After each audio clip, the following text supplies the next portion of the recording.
آج ہم بات کریں گے اسلام کے ان 5 بنیادی ستونوں کے بارے میں جو ہر مسلمان کی زندگی کا لازمی حصہ ہے۔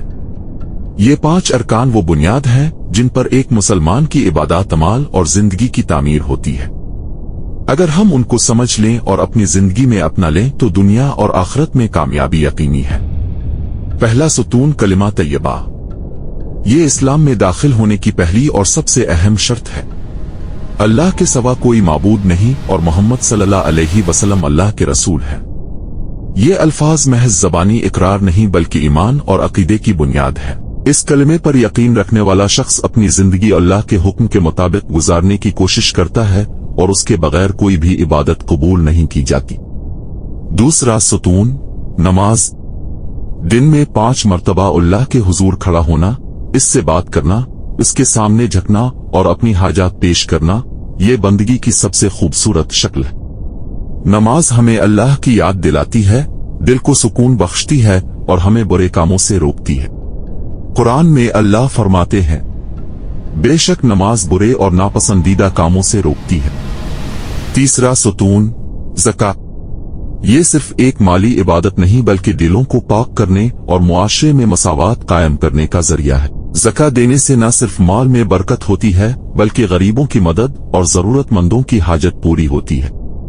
اسلام میں دولت صرف چند ہاتھوں میں محدود رہنے کے بجائے معاشرے کے ہر فرد تک پہنچانے کا حکم دیا گیا ہے تاکہ کوئی بھوکا نہ رہے، کوئی محتاج نہ ہو۔ چوتھا ستون روزہ۔ رمضان المبارک کا مہینہ روحانی تربیت کا بہترین موقع ہے۔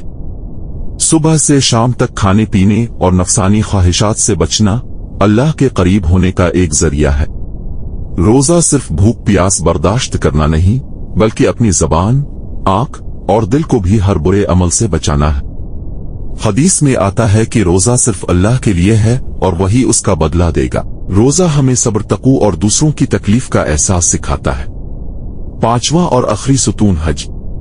اگر استطاعت ہو تو زندگی میں ایک بار بیت اللہ کی زیارت فرض ہے۔ حج ایک ایسا عظیم موقع ہے جہاں دنیا بھر کے مسلمان رنگ و نسل کے فرق کے بغیر ایک جیسے لباس میں ایک رب کے حضور جھکے نظر آتے ہیں۔ عرفات میں دعا، طواف، قباء سعی اور دیگر مناسک انسان کو اللہ کے قریب کر دیتے ہیں۔ حج ہمیں مساوات، اخلاص اور اللہ کی رضا کے لیے سب کچھ قربان کرنے کا سبق سکھاتا ہے۔ یہ 5 ارکان صرف عبادات نہیں بلکہ ہمارے دین کا مکمل ڈھانچہ ہے۔ اگر ہم انہیں صحیح طرح سے اپنائیں تو نہ صرف ہماری آخرت سنورے گی بلکہ دنیا میں بھی سکون اور کامیابی حاصل ہوگی۔